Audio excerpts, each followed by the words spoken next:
अल्हम्दुलिल्लाहि रब्बिल आलमीन व बिही नस्तईन व सल्लल्लाहु वसल्लम अला सय्यिदिल अंबिया वल मुरसलीन व अला आलिहि व अस्हाबिहि अजमाइन व मन तबिअहुम बि ihसान इला यौमिद्दीन अम्मा बाद। नाज़रीन इकराम, ये उसूल तफ़सीर की चौथी नशिस्त है जिसमें हम इंशाअल्लाह सूरतों से मुताल्लिक़ मक्की और मदनी के मौजू को लेकर गुफ्तगू करेंगे। मक्की और मदनी से मुताल्लिक़ बात यह है कि कुरान मजीद एक ऐसी किताब है जो एक साथ नाजिल नहीं हुई है पिछले आसमानी किताबों की तरह, बल्कि ये वक्फ़े वक्फ़े के साथ धीरे धीरे करके 23 साल की मुद्दत में मुकम्मल तौर पर नाजिल हुई है। अल्लाह ताला ने कुरान मजीद में फ़रमाया सूरत बनी इसराइल में, व क़ुरआनन फ़रक़नाहु लितक़रअहु अलन्नासि अला मुक्स व नज़्ज़लनाहु तंज़ीला, कि हमने जो कुरान नाजिल किया है उसको धीरे धीरे करके हमने नाजिल किया है ताकि आप वक्फ़े वक्फ़े से लोगों को पढ़ करके सुनाएं। अला मुक्स, एक वक्त के साथ। तो आप अलैहिस्सलातु वस्सलाम पर कुरान मजीद जो नाजिल हुआ है वो 23 साल की मुद्दत में बिल्कुल वक्फ़े वक्फ़े के साथ नाजिल हुआ है। अहले इल्म ने इसी बुनियाद पर इसको दो हिस्सों में तकसीम किए हैं। कुछ सूरतों को मक्की कहा और कुछ सूरतों को मदनी सूरत कहा। मक्की और मदनी सूरतों से मुताल्लिक़ उमूमी तौर पर देखा जाता है कि आमतुन नास में जो एक ख़याल पाया जाता है वो ये कि जो सूरतें मक्के में नाजिल हुई वो मक्की और जो सूरतें मदीने में नाजिल हुई वो मदनी सूरतें हैं। ये उमूमी तौर पर लोगों के इल्म में यही बात है, जबकि ये बात दुरुस्त नहीं है। दुरुस्त बात ये है कि वो आयतें या वो सूरतें जो हिजरत से पहले नाजिल हुई वो मक्की सूरतें हैं और जो आयतें या जो सूरतें हिजरत के बाद नाजिल हुई वो मदनी सूरतें हैं। उसकी एक दलील आपके पेश नज़र है, वो ये है कि सही बुखारी की हदीस है कि एक यहूदी ने उमर बिन ख़त्ताब रज़ी अल्लाह अन्हु से कहा था कि देखो, तुम उस दिन को ईद का दिन क्यों नहीं बना लेते जिस दिन से मुताल्लिक़ अल्लाह ताला ने कहा। सूरतुल माइदा की आयत नंबर है, सूरतुल माइदा की आयत है, अल यौम अकमलतु लकुम दीनकुम व अतममतु अलैकुम निअमती व रज़ीतु लकुमुल इस्लाम दीना। आज मैंने तुम्हारा दीन मुकम्मल कर दिया है। ये जो आयत करीमा है, उस यहूदी ने कहा था कि उस दिन को तुम ईद का दिन क्यों नहीं बना लेते, एक खुशी का दिन हो कि भाई अल्लाह ताला का पैगाम मुकम्मल हो चुका है। अब ज़रा उमर बिन ख़त्ताब रज़ी अल्लाह अन्हु का जवाब सुनिए। उमर बिन ख़त्ताब रज़ी अल्लाह अन्हु ने कहा कि देखो, मैं जानता हूँ कि वो आयत कहाँ नाजिल हुई। वो आयत अरफात में नाजिल हुई। मैं जानता हूँ कि वो आयत किस दिन नाजिल हुई, वो जुमा का दिन था। और इस तरह की वो सारी चीज़ें बतलाए कि दिन कौन सा था, जगह कौन सी थी, अल्लाह के रसूल कहाँ थे सल्लल्लाहु अलैहि वसल्लम। लेकिन इसके बावजूद भी हम ईद का दिन नहीं बनाते। क्यों? इसलिए कि हमारे पास दीन मुकम्मल हो गया। तो हमारे दीन में दो ही ईदें हैं, तो जब दीन मुकम्मल हो गया तो तीसरी ईद बनाएंगे कैसे? हम सब जानते हैं, लेकिन कैसे ईद का दिन बना लें उसको। अब गौर तलब बात क्या है हमारे इस मौजू से मुताल्लिक़ कि अल यौम अकमलतु लकुम दीनकुम व अतममतु अलैकुम निअमती व रज़ीतु लकुमुल इस्लाम दीना। ये आयत करीमा सूरतुल माइदा की आयत करीमा है और बिल इत्तिफ़ाक़ सूरतुल माइदा मदनी सूरत है। लेकिन ये आयत कहाँ नाजिल हुई? मदीने में नहीं, मक्के में नाजिल हुई, अरफात में। अरफात मक्के में है, हुदूद हरम से बाहर है लेकिन मक्के में है। अब अंदाज़ा लगाइए, एक आयत करीमा मक्के में नाजिल होती है लेकिन वो मदनी सूरत में है। क्यों? इसलिए कि हमारे पास मदनी सूरत हम जब कहते हैं तो उसका मतलब ये होता है कि हिजरत के बाद नाजिल हो, भले ही वो मक्के में नाजिल क्यों ना हो जाए, लेकिन बस हिजरत के बाद। अब यहाँ हम आपको इसी से जुड़ी एक और बात बतलाएंगे कि मक्की सूरतों और मदनी सूरतों में क्या फ़र्क है। मक्की सूरतों और मदनी सूरतों में जो फ़र्क है वो दो चीज़ें आपके सामने रखी जाएंगी। दो चीज़ों को रख कर के फ़र्क बतलाया जाएगा। एक होता है उसलूब, बात पेश करने का अंदाज़। मक्की सूरतों में कुछ और है, मदनी सूरतों में कुछ और है। दूसरी बात है मौजू, टॉपिक। मक्की सूरतों में क्या है, मदनी सूरतों में क्या है, ये फ़र्क है, ये आपके पेश नज़र होना चाहिए। सबसे पहले हम लेते हैं उस्लूब को।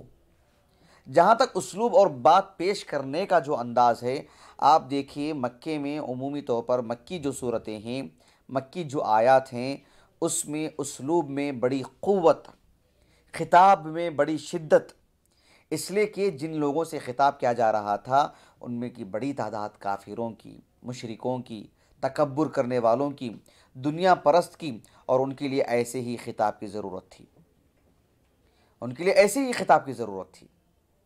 तो उमूमी तौर पर आप मक्की सूरतों में देखेंगे कि खिताब में काफ़ी सख्ती नज़र आएगी, उसमें शिद्दत नज़र आएगी, इसलिए कि मुखातबीन ऐसे ही थे तो उनके मुवाफ़िक़ उसलूब इख्तियार किया गया। मिसाल के तौर पर आप सूरतुल मुद्दसिर देख लीजिए। सूरतुल मुद्दसिर का आप शुरू का हिस्सा पढ़ते जाएंगे तभी आपको अंदाज़ा हो जाएगा कि ज़ाहिरी तौर पर किस कदर उसमें सख्ती नज़र आ रही है। सूरतुल कमर पढ़ के देखिए आप, उसमें देखिए आप कि किस तरह से उसमें बातें पेश की जा रही हैं।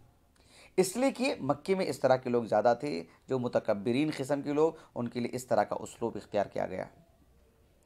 आप उसके बजाय मदनी सूरतों में देखिए, उसलूब में नरमी का पहलू ज़्यादा नज़र आएगा आपको, खिताब में बड़ी आसानियाँ आपको दिखाई देंगी, इसलिए कि मदनी आयतें ऐसी हैं उन लोगों से मुताल्लिक़ कही गई जो कि अहले ईमान थे, जिनके पास ताबेदारी का जज्बा था। अल्लाह ताला की कोई बात आ जाती तो उसे अमल में लाने के लिए देर नहीं लगाते, तो फिर ऐसे लोगों के लिए एकदम बिल्कुल नरम नरम नरम उसलूब इख्तियार किया गया, बआसानी बातें पेश की गई। ये अहले इल्म ने किताब मक्की सूरतें और मदनी सूरतों को सामने रख करके उसलूब से मुताल्लिक़ बात पेश की हैं। दूसरी चीज़ ये है उसलूब से मुताल्लिक़ कि मक्की सूरतों में उमूमी तौर पर आयतें छोटी छोटी हैं, आयतें छोटी छोटी हैं और बात बड़ी पुख्तगी के साथ, बड़ी उम्दगी के साथ, दिल को छू जाने वाला अंदाज है। अल्हाक़तु मल्हाक़ा वमा अदराका मल्हाक़ा। आप देखो अल्लाह ताला ने एक और मकाम पर फरमाया वस्समाइ वत्तारिक़ वमा अदराका मत्तारिक़ इज़ा शम्सु कुव्विरत व इज़ा नुजूमु इनकदरत व इज़ल जिबालु सुय्यिरत इज़ा समाउ इंशक़्क़त व अज़िनत लिरब्बिहा व हुक़्क़त हल अताका हदीथुल गाशिया वुजूहुन यौमइज़िन खाशिआ ला उक़सिमु बिहाज़िल बलद वश्शम्सि वज़ुहाहा। पढ़ के देखिए आप, आयतें छोटी छोटी और कितना छू जाने वाला अंदाज के आदमी की निगाहें इधर उधर नहीं होती हैं, दिल लगा लगा रहता है उससे। ये मक्की सूरतों में अल्लाह सुब्हानहू व तआला ने ऐसा अंदाज़ इख्तियार किया है। जबकि मदनी सूरतों में आप देखिए आयतें काफ़ी बड़ी बड़ी, आयतुद्दैन कर्ज से मुतालिक जो आयत है कुरान की सबसे तवील आयत है, बड़ी बड़ी बड़ी आयतें होंगी उमूमी तौर पर मदनी सूरतों में।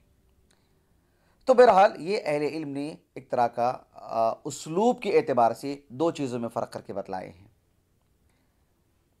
पहला फ़र्क है उसलूब के एतबार से, उसमें दो चीज़ें, एक चीज़ है मक्की सूरतों में अंदाज़ बड़ा सख्त, मदनी सूरतों में बड़ा नरम पहलू। दूसरी चीज़ मक्की सूरतों में छोटी छोटी आयतें और मदनी सूरतों में बड़ी बड़ी आयतें और मक्की सूरतों में छू जाने वाला अंदाज़। लिईलाफ़ि क़ुरैश ईलाफ़िहिम रिहलतश शिताइ वस्सैफ़ फ़ल्यअबुदू रब्ब हाज़ल बैत अल्लज़ी अतअमहुम मिन जूअ व आमनहुम मिन खौफ़। दूसरा जो मामला है वो है मौजू को लेकर के, टॉपिक को लेकर के मक्की और मदनी सूरतों में क्या फ़र्क है। मक्की और मदनी सूरतों में जो फ़र्क है वो ये कि मक्की सूरतों में उमूमी तौर पर तौहीद, रिसालत, आखिरत, इंसान को मौत आ जाना, दोबारा उसका उठाया जाना, उसका हिसाब किताब, जन्नत जहन्नम, अल्लाह ताला की पकड़, अल्लाह ताला की अज़मत, अम्बिया व सालिहीन, पिछले ज़माने के नेक लोग कौन थे, बदकार लोग कौन थे, क्या हुआ उनके साथ, इस तरह का मौजू उमूमी तौर पर मक्की सूरतों में मिलेगा। जबकि मदनी सूरतों में उमूमी तौर पर अहकाम, मसाइल, दस्तूर, क़ानून, लेन देन के मसाइल, इस तरह की चीज़ें आपको मदनी सूरतों में मिलेंगी। मदनी सूरतों में, मक्की सूरतों में मौजू के एतबार से आप देखेंगे कि मक्की सूरतों में उमूमी तौर पर एक तरफ मुसलमान, एक तरफ कुफ़ार, जबकि मदनी सूरतों में आप देखेंगे कि एक तरफ अहले ईमान और मुशरिकीन, एक साथ में मुनाफिकीन से मुताल्लिक़ भी काफ़ी आयतें अल्लाह ताला ने नाजिल फरमाई। ये मौजू से मुताल्लिक़ है। अब चलिए इसी से जुड़ी एक और बात आपको सुना देते हैं, वो ये कि मक्की सूरत, मदनी सूरत, इसकी जानकारी हासिल हो जाने के बाद क्या फ़ायदा मिलेगा, क्या फ़ायदा होगा इसका। इसके बहुत सारे फ़ायदे हैं। उसका एक फ़ायदा ये होगा कि इसमें अल्लाह सुब्हानहू व तआला ने किस अंदाज में ख़िताब किया है वो आपको मालूम होगा कि कुफ़ार हों तो उनके साथ कैसे, सरबराह जो लोग थे, कायद किस्म के लोग, लीडर किस्म के लोग, उनके साथ अल्लाह ने कैसे कलाम किया। मुआशरे में कुछ गुंडे किस्म के लोग होते तो अल्लाह ने उनके साथ कैसे कलाम किया। मुआशरे के ऐसे लोग जो अल्लाह सुब्हानहू व तआला के दीन को समझना चाहते हैं लेकिन उनके लिए कोई आड़ बन जा रहा है, अल्लाह ने उनके साथ कैसे ख़िताब किया। कुरान मजीद ने ऐसे लोगों के साथ कैसे ख़िताब किया जिनको माल का नशा था, जिनको ओहदे का नशा था, अल्लाह ने इनके साथ कैसा ख़िताब किया। तो ये चीज़ आपको देखने को मिलेगी जब आप मक्की और मदनी सूरतों में फ़र्क महसूस करेंगे। दूसरी चीज़ ये है कि मक्की और मदनी सूरतों में आप देखेंगे कि अल्लाह सुब्हानहू व तआला ने शरीयत जो नाजिल की है वो तदरीज यानी धीरे धीरे धीरे करके, एक साथ पूरी शरीयत नहीं उतार दी अल्लाह ने। आप देखिए मक्की सूरतों में सिर्फ अल्लाह ताला ने तौहीद को, रिसालत को, आखिरत को, इसको बयान किया। अल्लाह ने पहली ही वही में यह हलाल और यह हराम, इससे बच जाओ, वो करो, ऐसे नहीं कहा अल्लाह ताला ने। अल्लाह ने उनके ईमान को दुरुस्त फरमाया। फिर धीरे धीरे अल्लाह ताला ने, हाँ अब आप मुसलमान हैं, अब आपको ये नहीं करना चाहिए, आप मुसलमान हैं, हाँ आपको इससे बचना चाहिए। पहले ही दिन शराब की हुर्मत वाली आयत नाजिल नहीं की अल्लाह ताला ने। तो ये भी चीज़ हमको मिलेगी। साथ में एक चीज़ हमको ये भी मालूम होती है, तीसरी चीज़, अल्लाह सुब्हानहू व तआला ने दुआत की, मुबल्लिगीन की, जो लोगों की इस्लाह करते हैं उनकी, अल्लाह ताला ने उनकी भी तरबियत की। ये मक्की मदनी सूरतों को जानने का फ़ायदा। एक दाई को मालूम होना चाहिए कि मैं किसी की तरबियत करूं तो पहले क्या कहूं, बाद में क्या कहूं, उसके बाद क्या कहूं, उसके बाद क्या कहूं। जैसे लोग क्या करते हैं, उमूमी तौर पर किसी गैर मुस्लिम के पास जाते हैं इस्लाम की दावत देने के लिए। हाँ हाँ, आपको ये करना ज़रूरी है, आपको पर्दा करना बिल्कुल ज़रूरी है। किसी खातून से बताना हो, किसी मर्द से कहना हो, नहीं आपको दाढ़ी छोड़ना ही है, आपको वो बाद में कहिए ना, आप पहले आप तौहीद बतला दीजिए।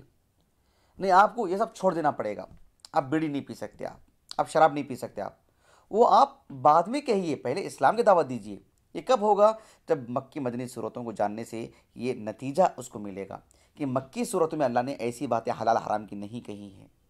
तो दावत और तबलीग के दौरान सबसे पहले क्या बातें कहनी चाहिए, वो बातें आनी चाहिए। फिर जब वो अच्छी तरह पुख्ता हो जाए फिर आप उसे दीगर बातें सामने रखें।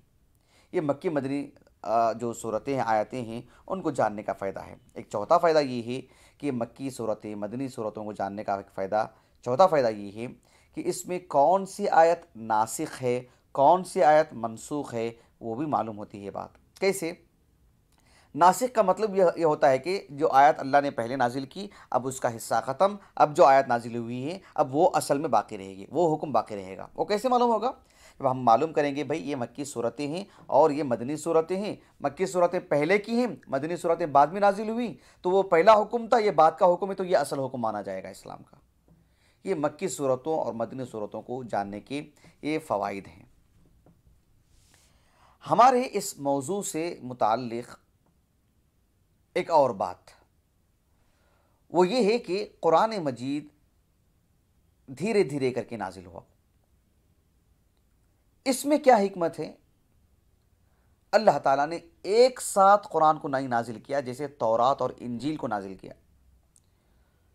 कुरान मजीद को अलग ही से नाजिल किया अल्लाह ताला ने, अलग अंदाज में, वो है धीरे धीरे करके। इसमें जो हिकमतें हैं, बहुत सारी हिकमतें हैं। उसमें की एक हिकमत ये है कि धीरे धीरे नाजिल करके अल्लाह के रसूल के दिल को मजबूत करना मकसूद था। अल्लाह ताला ने कुरान मजीद में फरमाया सूरह अल-फुरक़ान में, वक़ालल्लज़ीना कफ़रू लौला नुज़्ज़िला अलैहिल क़ुरआनु जुमलतन वाहिदा कज़ालिका लिनुसब्बित बिही फ़ुआदक वरत्तलनाहु तरतीला वला यअतूनका बिमसलिन इल्ला जिअनाका बिलहक़्क़ि व अहसन तफ़सीरा।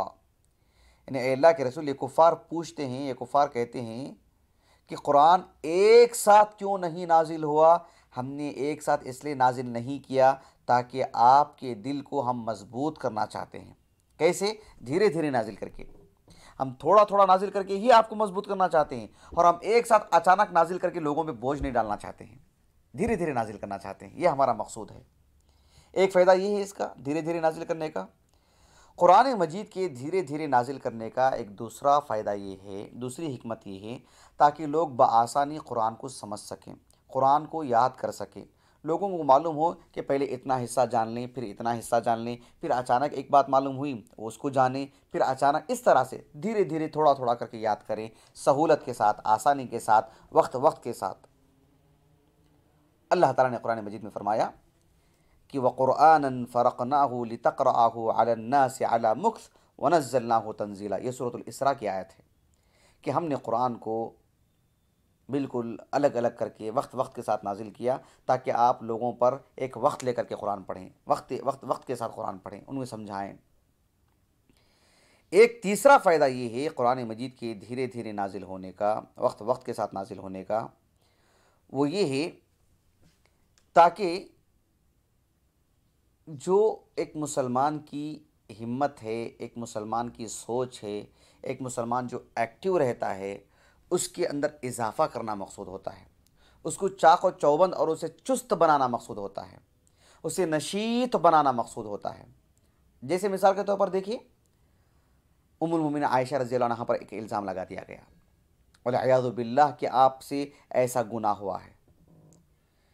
1 माह तक वही का सिलसिला रुका रहा, फिर उसके बाद आयतुल इफ़्क से मुतालिक आयात नाजिल हुई। अब देखिए, एक तरह का इंसान नशीत हो जाता है। उम्मुल मोमिनीन आयशा रज़ियल्लाहु अन्हा की खुशी का कोई ठिकाना नहीं था। अल्लाह के रसूल काफ़ी खुश हो गए सल्लल्लाहु अलैहि वसल्लम। मुसलमानों में एक जो है एक खुशी का माहौल बन गया। तो गोया कि मज़ीद ईमान में वलवला और जज्बा पैदा हो जाता है इस तरह की चीज़ों से। इसीलिए आज भी हम देखते हैं, जब किसी मुसलमान से कोई बात होती है, अचानक उसे कोई आयत पढ़ के सुनाई जाती है, ऐसे मालूम होता है कि आयत अभी नाजिल हो रही है, अचानक उसकी जान में जान आ जाती है, अचानक वो मजबूती महसूस करता है।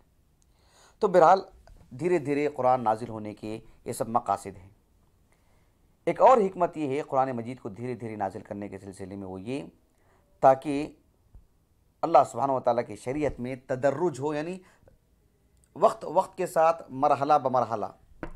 जैसे एक छोटा बच्चा है, वो LKG में पढ़ेगा, फिर उसके बाद के मरहले में, फिर पहली क्लास में, फिर दूसरी क्लास में, उसे अचानक 8वीं और 9वीं क्लास में नहीं बिठाया जाता, अचानक उसे कॉलेज नहीं भेजा जाता। उसकी ना उतनी उम्र है, ना समझने की उसके पास क़ुव्वत है, ना उसके अंदर वो सब्र होगा। ज़ाहिर बात है, सब समझते पूरी दुनिया के लोग। अल्लाह ताला भी अपनी इस शरीयत को धीरे धीरे नाजिल किया ताकि लोग उसको लेने में आसानी करें, आसानी से ले सकें। अब देखिए, मिसाल के तौर पर शराब एक खबीस चीज़ है, बल्कि उसे उम्मुल खबाइस कहा गया, खबासत की जड़। लेकिन अल्लाह ताला ने उसे एक ही मरहले में हराम नहीं करार दिया, बल्कि अल्लाह ताला ने सबसे पहले आयत नाजिल फरमाई, वयसअलूनका अनिल खम्र कुल फ़ीहिमा इस्मुन कबीर व मनाफ़िउ लिन्नास व इस्मुहुमा अकबर मिन नफ़इहिमा। सूरह बकरा की आयत है, अल्लाह ने कहा कि अल्लाह के रसूल आपसे शराब से मुताल्लिक़ सवाल करते हैं, आप कह दीजिए कि इसमें गुनाह भी हैं, इसमें लोगों के लिए फ़वाइद भी हैं, लेकिन इसमें के जो फ़वाइद हैं उन फ़वाइद से कहीं ज़्यादा इसमें के नुक़सानात हैं, कहीं ज़्यादा। पहले ये बात बता दी गई कि शराब में फ़वाइद भी हैं लेकिन नुक़सानात ज़्यादा हैं, हराम है ऐसा नहीं कहा गया, सिर्फ एक इत्तिला दी गई कि देखो, सोचो, गौर करो, क्या है देखो इसमें। अब ज़ाहिर बात है लोग गौर करेंगे उसमें, अरे फ़वाइद भी हैं, लेकिन अल्लाह ताला तो इसमें ज़्यादा खबीस चीज़ें बतला रहा है इसमें अल्लाह ताला। एक मरहला, फिर एक और मरहला आया, अल्लाह ने सूरह निसा की आयत नाजिल फरमाई, या अय्युहल्लज़ीना आमनू ला तक़रबुस्सलात व अंतुम सुकारा, ए वो लोगो जो ईमान लाए हो, नशा के हालत में नमाज़ पढ़ने के लिए मत आओ। गोया कि ये बात बतलाना मकसूद था कि देखो, एक बुरी चीज़ है ये, नमाज़ पढ़ने के लिए सब मत किया करो। आप 2 रकात नमाज़ पढ़ना चाहते हैं, शराब की हालत में नहीं, आप अच्छी तरह अच्छी हालत में हो, आपसे ये नशा जा चुका हो, आप होश व हवास में हो तब पढ़ें। ज़ाहिर बात है दिल पे गिरा गुजरती है बात, अरे भाई मेरे से ये बात नहीं हो पा रही, मुझे तो बारहा नमाज़ पढ़ना है, मुझे फ़राइज़ के अलावा भी नमाज़ें पढ़ना है मुझे। अब एक तरह से शराब से मुतालिक बुराई यूँ बयान की गई। जब धीरे धीरे माहौल बना तो अल्लाह ने फिर आयत नाजिल फरमाई सूरतुल माइदा की, या अय्युहल्लज़ीना आमनू इन्नमल खम्रु वल मैसिरु वल अंसाबु वल अज़लामु रिजसुम मिन अमलि शैतान। कहा गया कि फज्तनिबू, शराब के सिलसिले में ये है कि ये रिज्स है, ये शैतान का अमल है, बस रुक जाओ तो बस रुक जाओ, अब इसके बाद नहीं पीना। ये एक मरहले के बाद अल्लाह ताला ने कहा, तब जाकर के उन्होंने पूरे शराब की जो है वो जो बोतलें थी उन्होंने जो है फोड़ के रख दी और पूरे उन मटकों को जो उन्होंने उलट दिया। ये उस मरहले में जिस दिन अल्लाह के रसूल ने कहा कि मैं अल्लाह का नबी हूँ, उस वक्त शराब हराम है, या अय्युहल्लज़ीना आमनू, ऐसी बात नहीं की आपने कि शराब हराम है, ऐसी बात नहीं की। एक ज़माना लगा, 14-15 साल लगे इसको हराम करने के लिए। तो बहरहाल ये कुरान मजीद के धीरे धीरे नाजिल होने के फ़वाइद हैं। इस सिलसिले में जो बातें हमने आपके सामने रखी हैं कुरान की तफसीर से मुताल्लिक़ और कुरान के तारुफ़ से मुताल्लिक़ और भी बातें हैं, इंशाअल्लाह हम आने वाली नशिस्त में उन बातों को आपके सामने रखेंगे। अल्लाह ताला से दुआ है कि अल्लाह ताला हमें जो बातें सीख रहे हैं उसको जानने और उस पर अमल करने, उसको लोगों को बतलाने तौफ़ीक़ अता फ़रमाएँ। आमीन। अस्सलामु अलैकुम वरहमतुल्लाहि वबरकातुहू। इसके बाद अलग ही मौजू शुरू हो।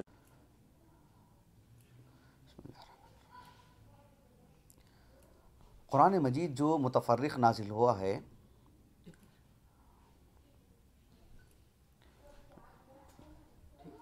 कुरान मजीद जो मुतफ़र्रिक़ नाजिल हुआ है, लेकिन मुतफ़र्रिक़ होने के बावजूद मुसहफ़ में जिस तरतीब के साथ लिखा गया है उसमें किसी तरह की रद्द बदल नहीं होनी चाहिए। कुरान मजीद की जो तरतीब है उसमें 3 बातें ख़ास तौर पर ध्यान देने की ज़रूरत है। उसमें की 3 बातों पर कुरान मजीद की जो तरतीब है उनमें 3 बातें बहुत अहम हैं, काबिल गौर हैं, उसकी तरतीब में जो पेश नज़र होनी चाहिए। एक ये है कि कलीमे में किसी तौर पर उलट पलट नहीं होना चाहिए। पहली बात क्या है, जब आदमी कुरान मजीद को पढ़ता है कि तो किसी आयत में भी एक ही आयत में एक कलीमे को पहले दूसरे कलीमे को बाद में ऐसा नहीं पढ़ सकता। जैसे मिसाल के तौर पर अल्हम्दुलिल्लाहि रब्बिल आलमीन एक आयत करीमा है, उसे ऐसा नहीं पढ़ सकते कि लिल्लाहिल हम्द, लिल्लाहिल हम्द, अल्हम्दुलिल्लाहि रब्बिल आलमीन के बजाय लिल्लाहिल हम्द ऐसे नहीं पढ़ सकते। अर्रहमानिर रहीम को अर्रहीम अर्रहमान ऐसे नहीं पढ़ सकते। जिस तरतीब से है उसे उसी तरतीब से पढ़ना चाहिए, एक कलीमे को किसी तौर पर भी पहले नहीं करना चाहिए। एक बात।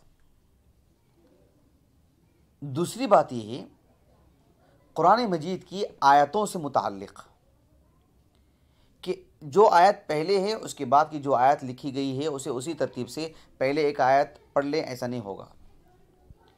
मिसाल के तौर पर ऐसा नहीं हो सकता मलिकिन्नास कुल अऊज़ु बिरब्बिन्नास ऐसा पढ़ ले, अल्लाहुस समद कुल हुवल्लाहु अहद ऐसा नहीं पढ़ सकता कोई शख्स। पहली वाली जो बात थी वो ये कि हर्फ हर्फ लफ्ज़ लफ्ज़ में भी तरतीब का ख्याल रखना चाहिए। तरतीब के ख्याल रखने में दूसरी बात यह है कि आयत आयत का भी ख्याल करना चाहिए। ऐसा नहीं होना चाहिए कि बाद वाली आयत को पहले पढ़ लिया जाए और पहली वाली आयत को बाद में पढ़ लिया जाए, ऐसा भी नहीं हो सकता। एक हदीस मुबारका है, एक वाक़या है, समझ लीजिए, सही बुखारी का। अब्दुल्ला बिन ज़ुबैर रज़ी अल्लाहु अन्हुमा वो सिगार सहाबा में से हैं, बल्कि जब अल्लाह के रसूल अलैहिस्सलाम मदीने को आए तो मदीने में पैदा होने वाले पहले बच्चे हैं वो। आप सल्लल्लाहु अलैहि वसल्लम का जब इंतकाल हुआ तो बिल्कुल छोटी उम्र के थे वो, 10-11 साल के। अब्दुल्ला बिन ज़ुबैर रज़ी अल्लाहु अन्हु कहते हैं कि उस्मान बिन अफ़्फ़ान रज़ी अल्लाहु अन्हु के अहद में जब कुरान को मुसहफ़ में लिखा गया तो एक आयत करीमा है जिसमें अल्लाह ताला ने फरमाया वल्लज़ीना युतवफ़्फ़ौना मिनकुम व यज़रूना अज़वाजा वसियतन लिअज़वाजिहिम मताअन इलल हौल गैर इखराज। ये सूरह अल बकरा की आयत करीमा है। इस आयत में अल्लाह ने फरमाया कि वल्लज़ीना युतवफ़ौना मिनकुम व यज़रूना अज़वाजा, यानी तुम में के जिनके शौहरों का इंतकाल हो चुका है और वो अपनी बीवियों को छोड़ चुके हैं, तो उनकी बीवियों के हक़ में यही बात होगी कि 1 साल तक वो शौहर के घर में रहेंगे और वो फ़ायदा उठाते रहेंगे। ये आयत करीमा मनसूख हो चुकी है, अभी इस पर अमल नहीं किया जाएगा। अमल किस पे किया जाएगा? एक और आयत करीमा है सूरतुल बकरा की, अल्लाह ताला ने फरमाया वल्लज़ीना युतवफ़ौना मिनकुम व यज़रूना अज़वाजा यतरब्बस्न बिअन्फुसिहिन्न अर्बअत अशहुरिन व अशरा, शौहर के इंतकाल के बाद बीवी शौहर के घर में 4 महीने 10 दिन रहेगी। पहली वाली आयत में कितने दिन की बात थी? 1 साल की। और इस आयत करीमा में 4 महीने 10 दिन की। लेकिन 4 महीने 10 दिन वाली जो बात है वो पहले लिखी गई है तरतीब के एतबार से। 1 साल वाली जो बात कही गई है वो बाद में लिखी गई है, कुछ आयतों के बाद में उस आयत का नंबर आता है। तो जब ये आयत करीमा जिस पर अमल होने वाली बात है, जिसमें 4 महीने 10 दिन वाली बात कही गई है, उसके काफ़ी आयतों के बाद वो आयत लिखी गई जो आयत के 1 साल से मुताल्लिक़ है और वो नाकाबिल अमल है, अमल नहीं किया जाएगा, सिर्फ तिलावत के तक बाकी है वो। जब उस आयत को लिखने की बात आई तो अब्दुल्लाह बिन ज़ुबैर कहते हैं रज़ी अल्लाह अन्हुमा कि मैंने उस्मान इब्न अफ़्फ़ान रज़ी अल्लाह अन्हु से कहा, जब इस पर अमल ही नहीं है, ये आयत मनसूख है, तो लिखी क्यों जा रही है? उस्मान इब्न अफ़्फ़ान रज़ी अल्लाह अन्हु ने कहा कि यब्न अख़ी ला उग़य्यिरु शैअन मिन्हु मिन मकानी, जिस जगह पर अल्लाह के रसूल ने वो आयत लिखवाई है वहाँ से मैं उसे बदलूँगा नहीं, जहाँ है वहाँ। ऐसा नहीं होगा कि मनसूख है तो पहले लिख दूँ और जो नासिख है उसे मैं बाद में लिखूँ, नहीं, जैसे अल्लाह के रसूल ने लिखा है वैसे ही। तो कोई इस आयत को वहाँ नहीं पढ़ सकता, उस आयत को वहाँ नहीं पढ़ सकता, जैसे अल्लाह के रसूल ने लिखवाए हैं उसी अंदाज में पढ़ना चाहिए। इसलिए कि आप अलैहिस्सलाम के पास कुछ ख़ास सहाबा होते थे, जब आयत नाजिल होती तो आप लिखवाते थे कि उसको वहाँ पर लिखो, उसको उस आयत के बाद लिखो, उसको उस आयत के बाद लिखो। तो आयतों की तरतीब भी वैसे ही होनी चाहिए, इसमें रत्ती बराबर भी तब्दीली नहीं, दोनों चीज़ें में। कलीमे को कलीमे पर भी तरतीब में बाकी रखना चाहिए, उलट पलट नहीं हो सकता। आयत को आयत में भी तरतीब में बिल्कुल उसी पे बाकी रखना चाहिए। रहा मसला सूरतों का कि पहली कौन सी सूरत, बाद में कौन सी सूरत, बाद में कौन सी सूरत, ये चीज़ इज्तिहादी है, ये चीज़ बराह रास्त अल्लाह के रसूल की तरफ से नहीं है सल्लल्लाहु अलैहि वसल्लम। इसीलिए अहले इल्म कहते हैं कि इसमें इस बात का जवाज़ बाकी है कि पहले आदमी उस सूरत को पढ़े जो बाद में है, और